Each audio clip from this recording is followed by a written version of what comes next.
Welcome to the Dogs Are the Best Friends podcast. I'm Emily, and my best buddy, Flynn, is here too. Today's guest is Sydney and her dogs Oso and Riis. She shares about her beloved boy and girl and how they impact her life, but also not just the normal impact, but the impact of actually becoming a dog trainer because she learned so much about dogs and their behavior, and she really wanted to help other people. She learned the hard way, folks, and you'll hear a little bit about that today. Before I forget, I do have Sydney's Instagram information. If you're in the Chicago area and would like some help, she is there, so be sure to look her up. I was introduced to Sydney by Lex, and if you didn't hear her episode, that was last week's episode 38. Here is today's trivia. Are you ready? What famous Roman leader was so impressed with the English Mastiff that he brought some back home with him? Have a listen at the end, and you'll find out. Enjoy Sydney talking about her dogs and the many lessons that she's learned. I have three. I have Oso, who is a 5-year-old going to be 6 in April. Wowza. Mastiff mix. He is pretty much the one that started everything for me. He was my first dog as an adult. And he's a pretty cool dude. He is dealing with some dog reactivity, dog aggression type stuff that did start popping up after he was attacked quite a few times actually over the past few years. But he is doing better now. And then I have Riis. She is a Rottie mix. She is a very special and unique dog. She was found in a park in Chicago and brought to my house after jumping around different police homes for about a week. And when she got to our house, she knew nothing and was that dog that was terrified of everything and everyone. So she had some fun, quirky behaviors, if you will, that we had to deal with. And then finally, who I currently have is Wizard. She is not one of my personal dogs. She is a friend's dog, and she's a little yellow lab with so much energy and just wants to go, go, go, go, go. So your babies, you've got two that are your own. What have they brought into your life? What kind of joy or happiness? Like what do they do for you? Oso is my boy. Okay. He's my baby boy. And he actually has provided a lot of stability for me in ways that I didn't expect. I got him when I was a junior in college. I played collegiate soccer. So having a puppy whilst being in college and playing soccer is like really, really hard. Right? You can imagine. Yes. So he's been with me through some really tough things, like hard things. So he really does provide that bit of grounding and stability for me. I know like when the world gets pretty overwhelming or, I've had a really bad day, like if I just take him out for a walk, just me and him, like by the time I get back, that I'm back to like level balanced me again, Riis, she is outrageously loyal. And I know people love that trait in a dog. It wasn't something that was particularly huge on my list, but she has honestly shown and taught me what loyalty truly is. She was found in a park in Chicago. She was found wearing a harness and a leash, and that was it. She was emaciated.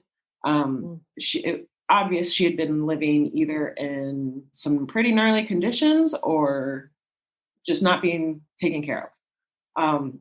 So she was brought into the police station. Everyone wanted her. She was about 8 to 10 months old, my vet estimated when I got her.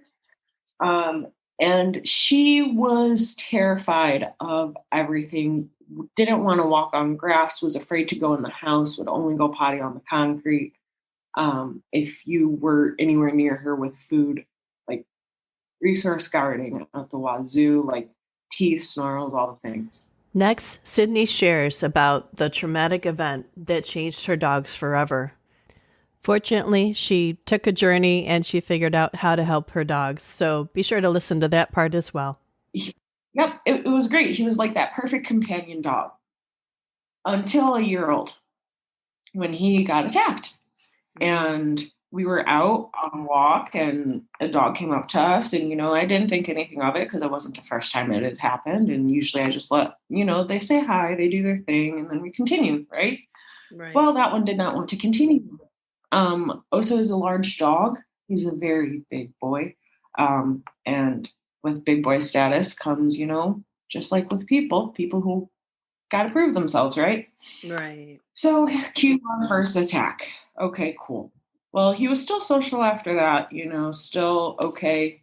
With most dogs, there were a couple, where he was like, no, I don't want to go and say hi. And we're like, okay, cool, whatever. You don't want to say hi to everyone. That's normal. Cue, my boyfriend was out walking both Oso and Riis in the apartment complex that we were living in. There's like a little community, townhome community thing. And someone else came out of theirs and somehow their dog's leashes were not on or got out of their hand or something.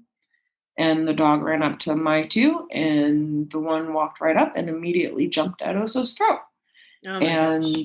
After that fight, that was quite a fight. My boyfriend got bit up. It was not fun. Wow. After that, my sweet, wonderful social dogs were no longer social. Right. At all. Right. Like, it was not fun because we had a vet appointment the next day. And that's how we truly found out the extent of the damage that had happened the day before. So what did you do? Like, give us the steps to help other people, because you learned the hard way. And so if you I could share did. with the listeners, that would be wonderful. What did you do? So finding the professional first opposed to trying to go my own route definitely is going to be my biggest piece of advice to people. Right. But from there, trust your gut with what you're doing and what you're seeing. If something seems fishy to you, well, trust it. That's okay. Right. There are other people. And if that's what we're in the cool day and age where you can go out and find people online. Online sessions are a huge thing right now with a lot of people in the training community. I've done a bunch on Zoom. It's true. I've trained people in California. It doesn't matter. Zoom is wonderful. It's very visual too. You can show each other what's going on. So yeah, that's a great recommendation. Yeah. Be ready to be willing to give the time. The time it took to create the problem, if not double, that is going to be what it takes to fix it. So patience is really a thing, and be ready for a journey because it's going to get better, but there will be those ebbs and flows. For sure, there will be those ebbs and flows, and Absolutely. You're going to feel like you made your 3 steps forward and 5 steps back. But then, you know what? After a while, it's 5 steps forward and then 2 back. Yeah. So stick with it.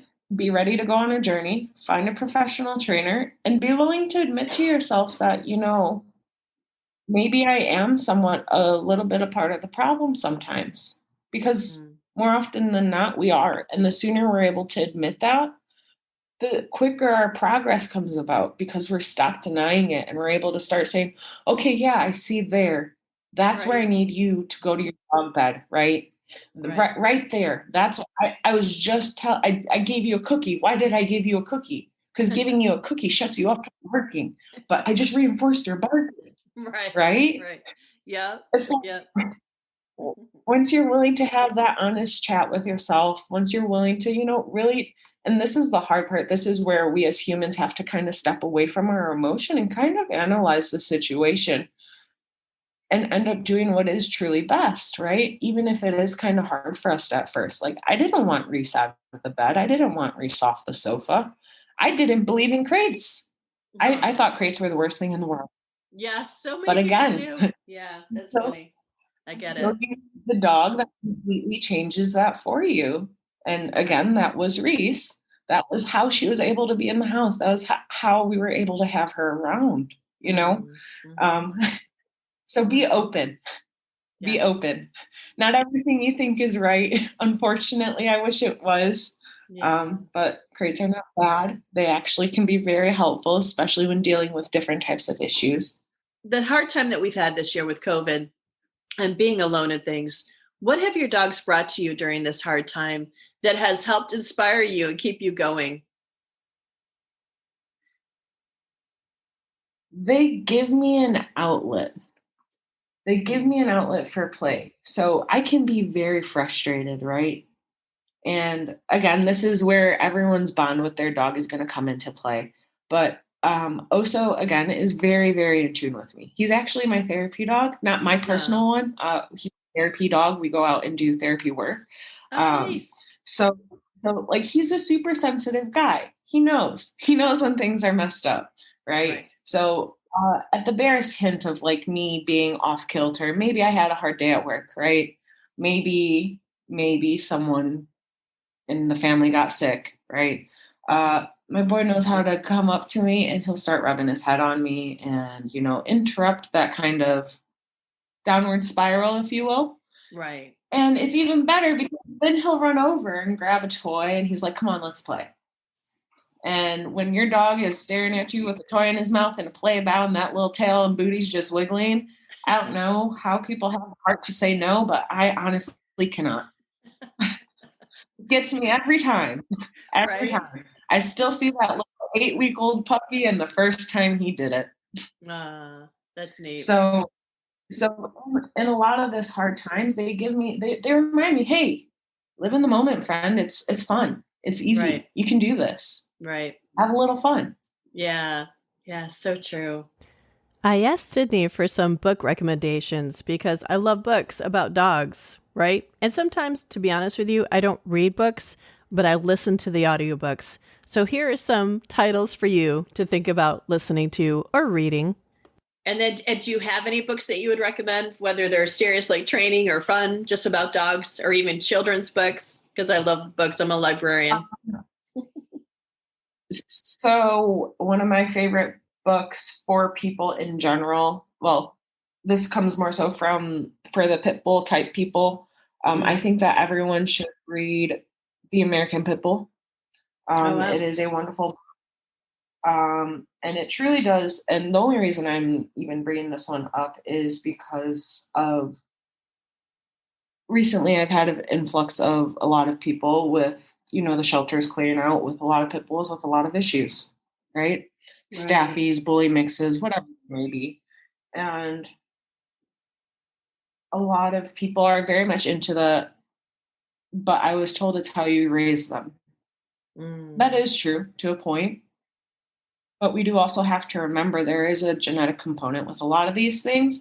And I think that book does a great job of explaining, hey, this is the journey of this breed. This is what we as humans playing God have done to this animal.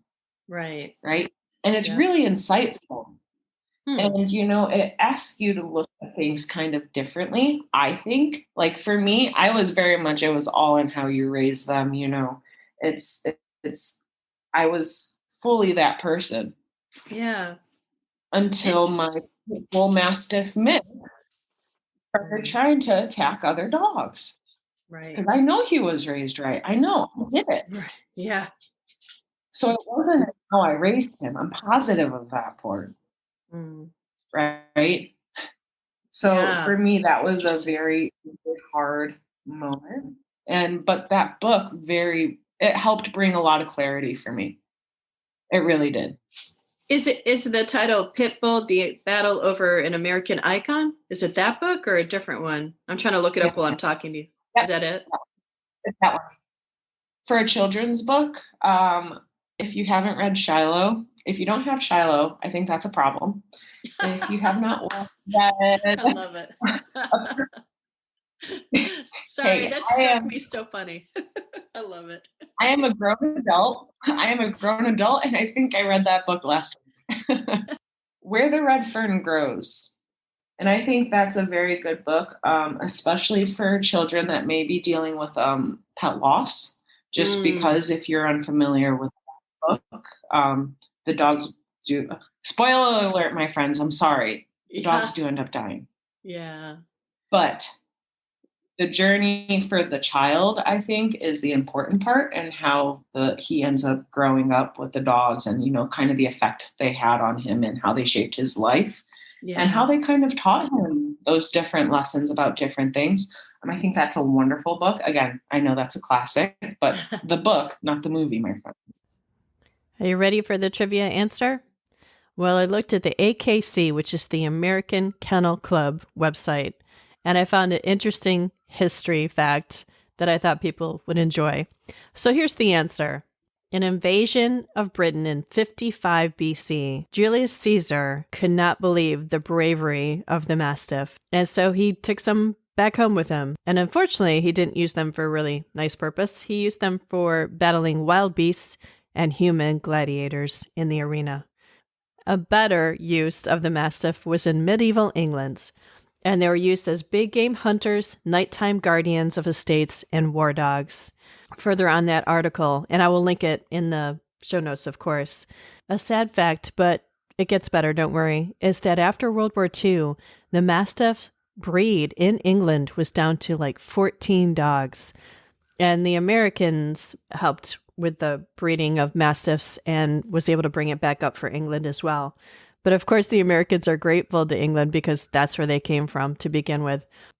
If you're wondering why I'm talking about Mastiffs, by the way, it does tie into today's show, and that is because Oso and Riis are both Mastiff mixes. And I think you should know that, and I thought it was an interesting fact. I will have the links in the show notes for not only those books that Sydney recommended, but also the AKC article that I used. Come back next week because I have a really interesting, very different kind of episode for you. If you're into astrology, you might enjoy this, or even astronomy, you might enjoy this. But it's kind of a different episode because we look at, is there any validity in the whole personality thing and connecting dogs and stars? So I had fun with this.